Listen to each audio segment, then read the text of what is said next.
lead feature for May, Summer Camp Nightmare. What started as a summer of fun. Oh, come on, anybody can cross that thing. Oh, yeah? Became a nightmarish game. I'll do it if you'll do it. In this camp, kids won't just be kids. They'll be killers. Some of us have been talking, and we've decided to take over the camp.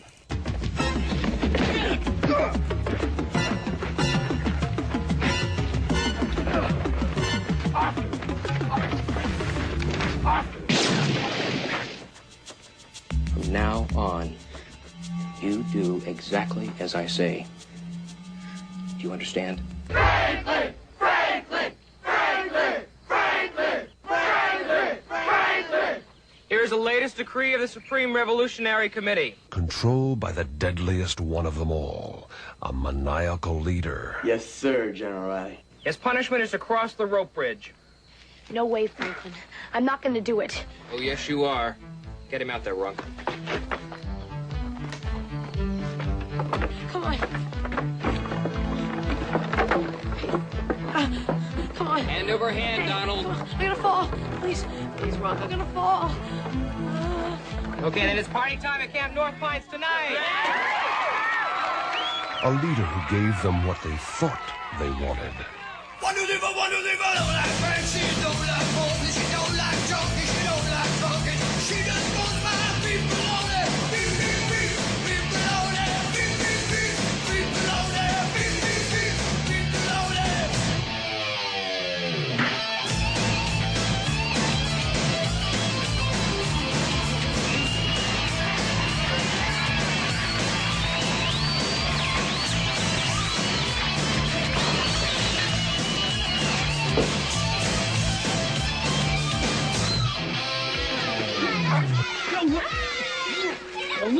Dim on. We're having a real live revolution with guns and knives and boys and girls sleeping together and everything. It's the best camp ever. Love, Peter. It's a camp where no one is in control. Ow, you're hurting me. You...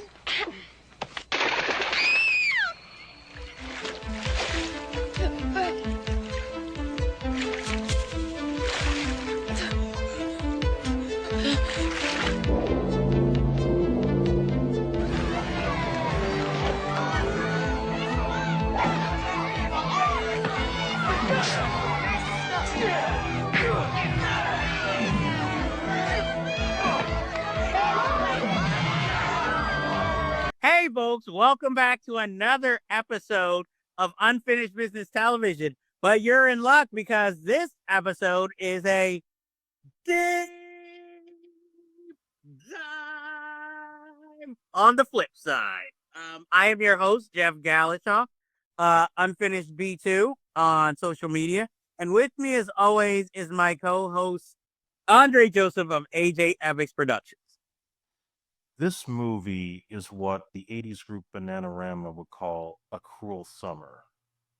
Yes. To go with a recently released movie, Hell of a Summer, we are taking a look back at a 1986 camp horror film or camp thriller called Summer Camp Nightmare, based on the novel The Butterfly Revolution by William Butler. Now, this movie is about a summer camp full of younger kids and teenagers as counselors that basically the teenagers take over after they accuse the new camp director of a crime basically against humanity. And so they end up running the camp. Whereas at first, it seems like, oh, it's only going to go on for a few days. Then they're going to turn in the camp director and everything will go back to normal. But of course, we know what happens with plans and absolute power. That goes out the window. Now, I picked this movie, and I will explain why. Because as a kid, I remember this being on HBO all the time. And I even remember the poster from the video store of, our lead character, Franklin. Yes, standing there with his fist out in revolution and holding a gun. And I thought, whoa, This is so plausible. Keep in mind, I was a kid. So I was like, this could actually happen, man. So I immediately wanted to see this film. And I can honestly say I was not prepared for what I saw. Um, Look, it's the 80s. This definitely was made more for teenagers than adults. Because watching it, the idea might have been great for the novel, but watching what they do here, it's like, really, guys? This movie has so many memorable moments, good and bad. I will admit also, Chuck Connors playing the new camp director also made me want to watch the film because I watched Brandon as a kid. I'm sorry, I really enjoyed it. And he always had that kind of leading man looks. And of course, here he's much older and rumored, allegedly at the time, he was really into the cocaine, even at his old age. So this was obviously more of a money grab because he's not in much of the movie. Spoiler alert, I guess, in some sorts. And I also remember the guy who plays Franklin, Charlie Stratton. I remember him being in a TNA comedy that also played on HBO all the time. So it was like, wow, this guy's got range. But rewatching the movie, oh, it is so ridiculous. It's like, come on, it telegraphs everything. You have him sitting there reading civil disobedience while all the kids are swimming. And then as soon as they said, oh, he's the son of a rich kid, I know that was probably unintentional, but in today's politics, oh, this is so true. And I mean, he only saves one of the characters because he knows he can kind of get that person to follow him by saving him. If not, he was fully willing to let the other person drown. And I was shocked that there were 2 black people in this movie because most of the cast is white. So there's one of the counselors who, again, I guess because summer wears nothing but shorts and t-shirts, and then there's the chubby black dude, Hammond. Why is his name Hammond? Does he eat a lot of ham? Is that why? He's like the Larry B. Scott of this movie. He gets a rap number. Pretty much. Oh, very bad. Even for 1986, bad rap number. But what's worse, the crowd is digging it. It's like this is the only rap they've ever heard in their lives at this point. Oh my god, this movie is.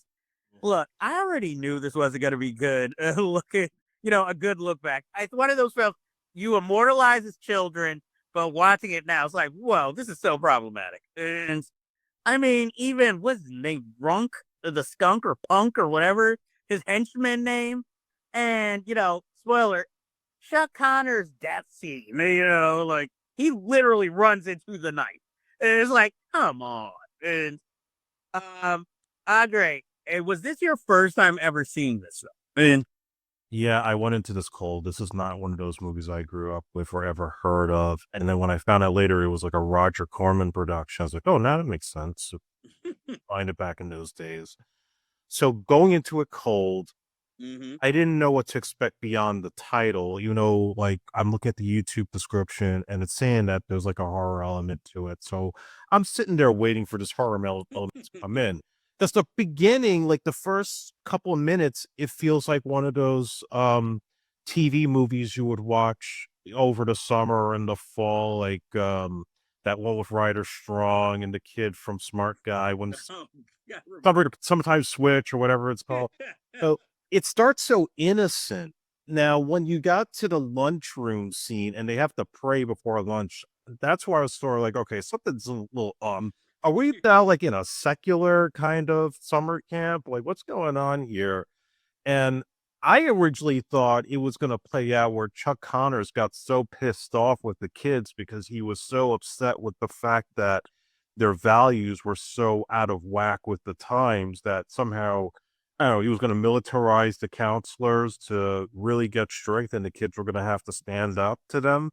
So that's what I originally thought it was going to be because he's so stiff and religious, right? And then I knew something was going to be off when Franklin saves Donald from drowning in the lake. and then the whole build up to where they take over. But when they take over first, it feels like it's this innocent thing till they find the gun. And that's why I knew, okay, this is where it's going to start getting all twisty. And then, of course, taking Chuck Connors out by accident when he tries to escape.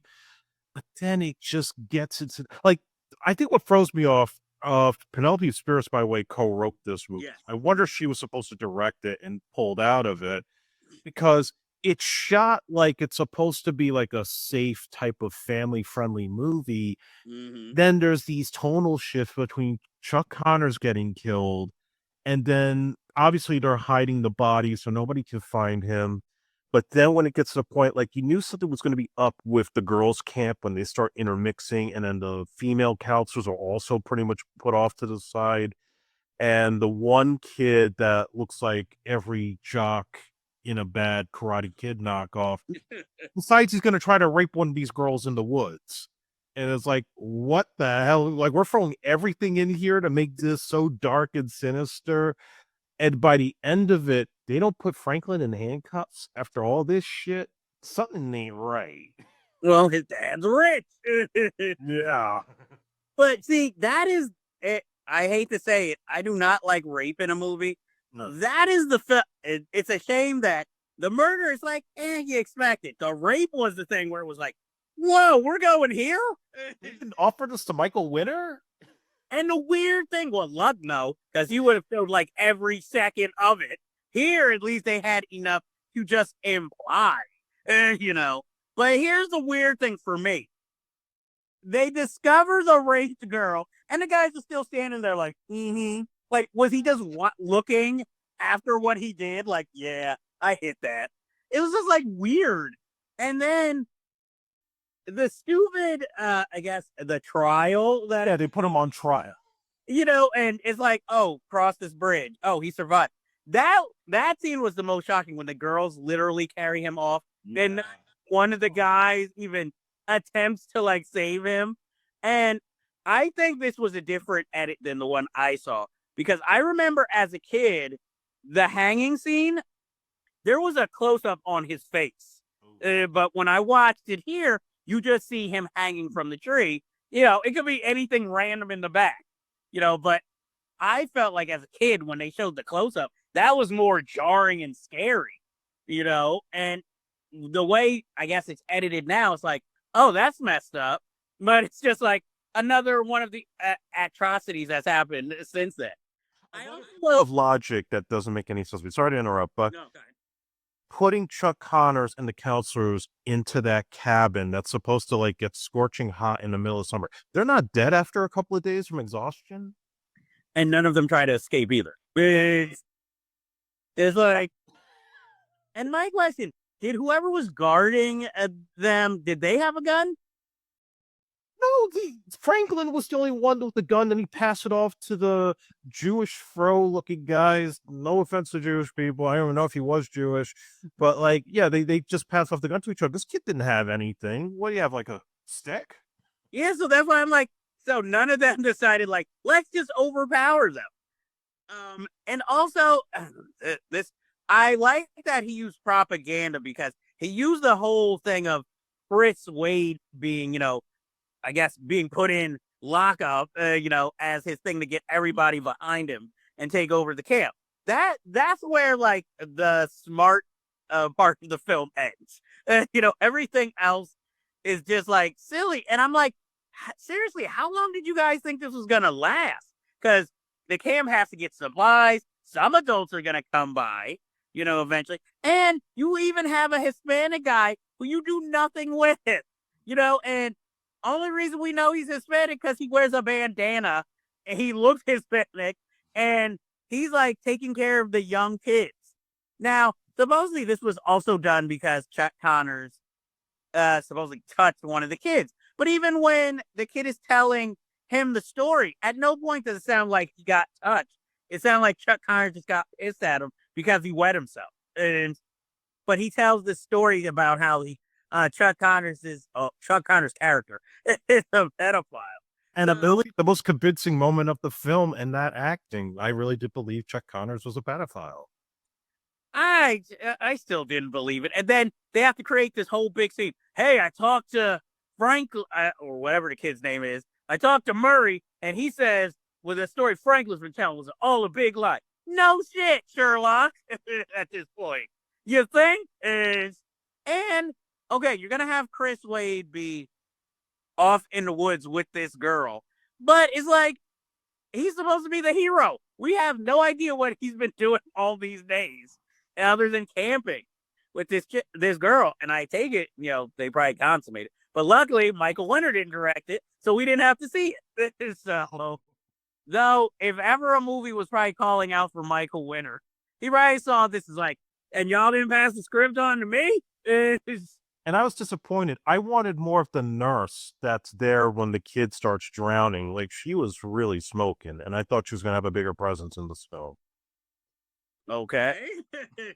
I was like, I mean, in the Michael Winter version, her and the black dude would have got it on in the cabin. Oh. Don Franklin looking dude. Yeah, it would have been like, working, no. When they go to freeze them, they would have been like locked in an embrace or afterwards.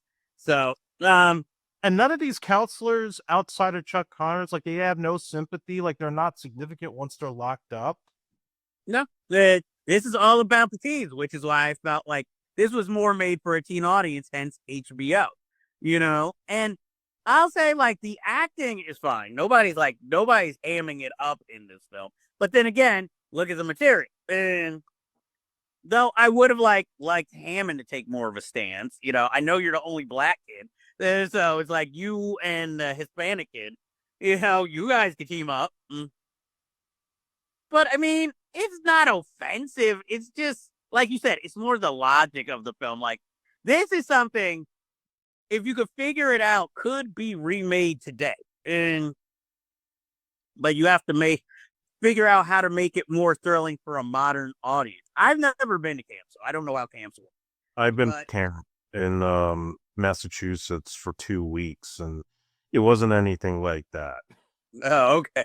Because I'm like, you have to just figure it out how to make this. But this would be a project that I would say would be right for a remake. Instead of trying to remake all these great films, like, how about trying to remake this and make it make sense, and be more entertaining for an audience rather than, what we get here, obviously, I can't recommend, unless you're really just in the cheesy 80s movies, I'd say give it a chance. But Antoine Fuqua should remake this. Why, so he can hide in a van from the families? No. Or somehow it'd be like, how did all these kids get machine guns? Cast Jake Gyllenhaal the Chuck Connors part. No, I was going to go with Denzel. No. Cast Denzel show him the true Denzel, not the equalizer Denzel, who could take out 5 minutes, 16 seconds. The real Denzel who's got problems with his knees getting up. No, get Dennis Quaid. No. But yeah, okay, Dennis Quaid. I see it. Or all religious, the glasses, and loves the right wing. Or you could get Dylan McDermott. He's not a bad idea. Exactly. I mean, I don't know who's the big teen stars now, but well, Netflix was betting on that one guy, Noah Centineo. If he was still playing teenagers, I'd say cast him. But now I think he's too old. So I don't know who's big on these Netflix summer teen movies, but cast whoever they usually do there. And I wouldn't even mind it being a Netflix original if you do the remake. You just don't do it as a Fear Street movie. No. Let Fear Street keep it good street. Let this be something totally different. Or let Amazon make it, or Hulu. I see Amazon do it. Just not Tubi. Yeah. It's already too low budget enough as it is. So, would you ever recommend this movie? Oh, hell no. No way. Leave Burt L. Dragon's movie. I don't know if he ever went on to direct any other films, but like you said, Penelope Spheris is a co-writer of this film, and Don Burgess was actually the That shocked me. Robert Zemeckis' DP. This was one of his early jobs, and he would do Spider-Man as well. Hey, we all got to start somewhere. Someone saw this and was like, look at that beautiful camera work. Everybody's in frame.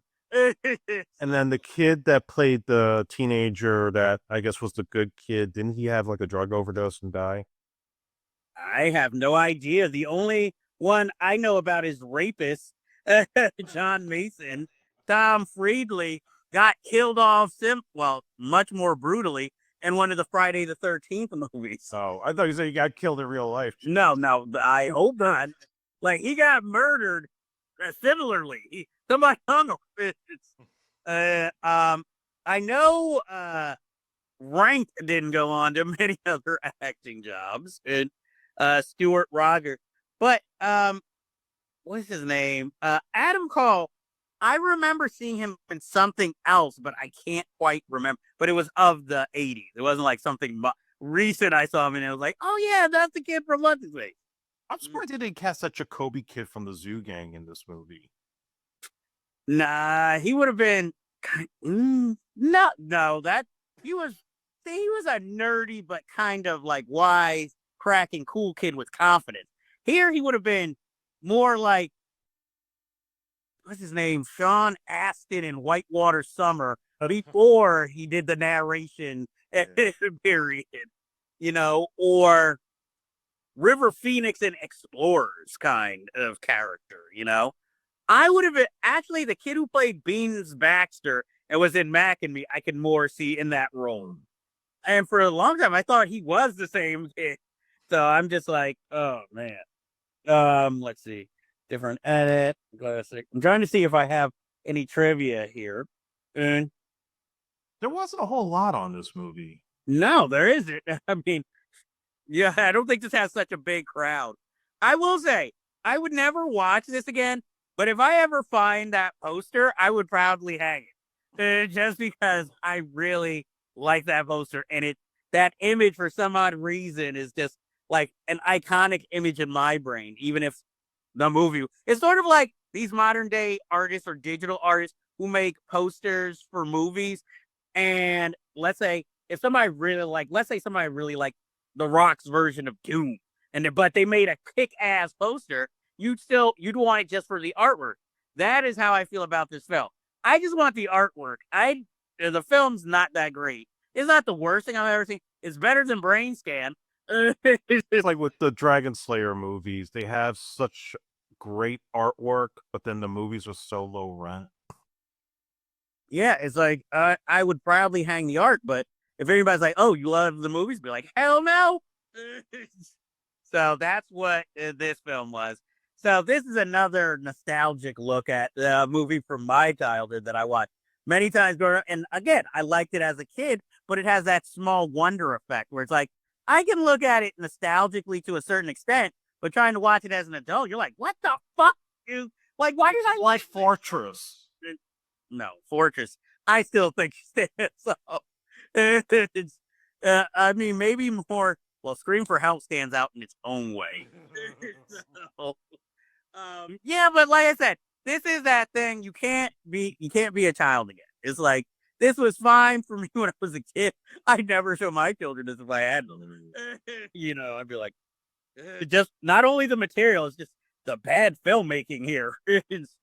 So, any last words on Summer Camp Nightmare? Yeah, the white girl in the dance scene that I think ends up getting almost assaulted. She gets assaulted. But she dances like a black girl in that whole scene where she's drunk and she's like flashing her booty around. Oh my god! Maybe Backer, who played Hammond, gave her some lessons before the scene. Unfortunately, Hammond did die in real life at the age of like in his late 30s. The only thing I found that he also did, he was in Colors, apparently. And so, rest in peace, Sean McLemore. I thought you were going to say he did What's Happening Now. That would have been an impressive credit. What's wrong with What's Happening Now? And like, he was Freddie Stubbs Jr., or he was really Martin Lawrence's other friend, other than the dumb Southern guy on that show. And for those of you in the know who watch what's happening now, I'm sure there's some white people who saw it. So that is Summer Camp Nightmare from 1986. Watch it on your own. I say you can skip it, but seek out the poster. So that ends this episode in the deep dive. So until next time, we bid you adieu. If you like this review, please be sure to like and hit subscribe to be alerted to new episodes in the future.